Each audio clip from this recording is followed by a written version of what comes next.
Before I like to start off, I'd like to apologize for not bringing this video out the next day on Sunday, even Monday morning. Pretty much now I was out all day, and then Monday to Tuesday I didn't really have time to record, edit, and put up on YouTube because I was going to be, again, out all day. Without further ado, let's get into it. Start from the bottom. Felicia versus Kylan. I figured if Felicia would have the advantage on the ground due to her jiu-jitsu game and her being a blue belt as well. And in addition, it was good strikes, starting off from Felicia, coming out the gate. I would like to see more from Kylan. I would like to see what her game plan was and, maybe some more defense from the ground.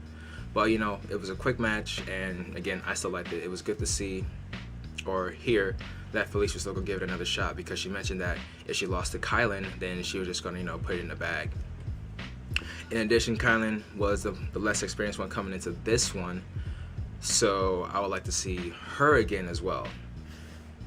Even though she lost against Paige and Felicia, I figured UFC, would most likely give her another shot. Heavyweight fight between Francis and Bohan. Again, quick heavyweight fight. It was quick, Francis got dropped, after a couple exchanges, had his hands down. And I figured from there he could still hold his own, but I think when he went for that takedown, that's when things kind of got a bit iffy. Because when he went on the takedown, he was on the ground. Obviously, Bohan was still teeing off on him. He got some good shots in.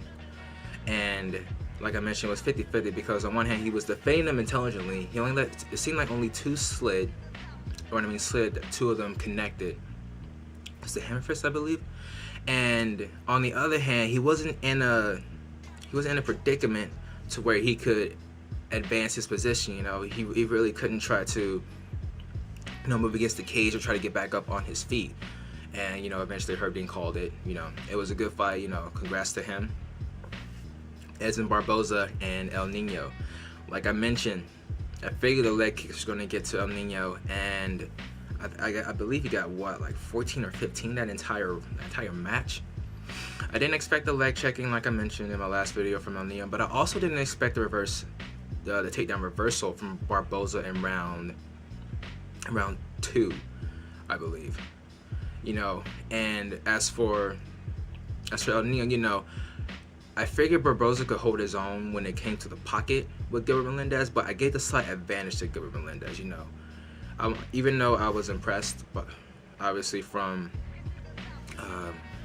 Edson Barboza holding his own, I figured that Gilbert had a chance to, perhaps knock him out. He did get some good strikes in, as you can see through the fight. In addition, he did catch that leg and try to move him against the cage and utilize his wrestling in round 1.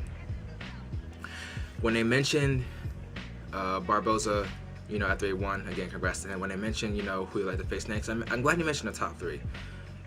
But what I want to see, I would like to see Edson Barboza versus Khabib.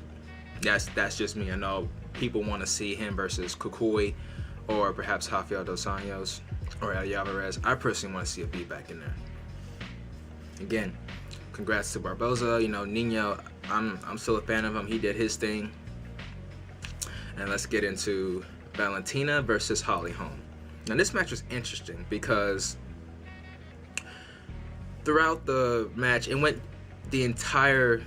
completely opposite from what I thought it would be. Round 1, I thought Holly was gonna be cautious. I thought she was gonna let Valentina come to her, use a lot of movement, try to do her best to keep away from the cage as possible. So it was surprising when I saw Holly try to close the distance, try to be a bit aggressive and utilize the clinch game against Valentina, and it worked. In addition, she dropped her as well. So the first round, got to give it to Holly, and then rounds 2 through 5, you start to see what Valentina's about. You start to see what this number 7 bantamweight contender can bring to the table. I believe she got her with the inside leg trip, or in round either 2 or 3 on Holly Holm, and then she's utilizing a lot of leg kicks. She's utilizing a lot of counter strikes against Holly. Holly's, she's being more aggressive. She's trying to close the distance, and despite Holly having the advantage when it comes to reach, again, Valentina's there waiting for her to strike before she would counter. And then again, Valentina had some good strikes, good significant strikes In addition, a lot of spinning ones as well. I believe in rounds 2, 3, and 5, it was a spinning back fist and a lot of spinning kicks, which, you know, came from her Taekwondo background, which I didn't even know as well, because they brought her up as a Muay Thai fighter, you know, being dominant in the clinch. And even I didn't know that as well, because in my last video that I mentioned that, you know, she had a good Muay Thai background. She can utilize the clinch game against Holly, and then, you know, I could see the match going to her. In addition, it had more twists as well, because in addition to the inside leg trip, she also took Holly Holm to the ground as well and began dominating her from there. And what I liked about Holly was that even though her jiu-jitsu game wasn't on par, it's not like she's like a black belt and doing like the PAMs or Metamorphs or whatever. It was good to see that it seemed like there was a bit of improvement on her back when it came to the ground. Because if a lot of people saw the fight Miesha Tate, then they probably thought that, oh, okay, Holly's on her back, you know, this match is going to be over. Which, you know, obviously it wasn't. Fight keeps going. Valentina uses a lot of counter striking. Holly's trying to close the distance, and this keeps going on for, you know, until the end of the match. And a lot of people really get to see what Valentina is made of. She wins by unanimous decision. And I thought Holly was gonna win. Holly was gonna win by unanimous decision. You know, congrats to both of them. I like both of them. No doubt I'll see Holly Holm again. And no doubt I'll see Valentina Shevchenko, excuse me. No doubt I'll see her soon too.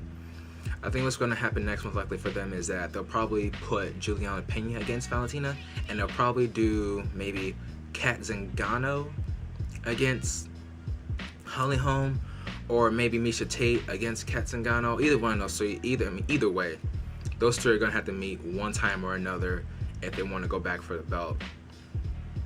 What I would like to see from Holly, I wanted to see her be, again, more cautious and try to wait for Valentina to try to come in. And again, complete opposite. Valentina, she just stood back, you know, waiting for Holly to pick her strikes so she could pick hers, you know, from the counter striking. It's, you know, it was a good fight. It was a good fight. I like that entire fight card. Again, I apologize I didn't get this out sooner. Here it is now. Hope you guys enjoy. Shout outs to BY Illzone. Shout outs to Cannon, River Valley, Wiz. I'll talk to you guys soon. Again, I'll do my best to do a UFC 201 prediction video in addition to a post analysis this weekend. You guys have a good one. Stay safe. JBTV, offline.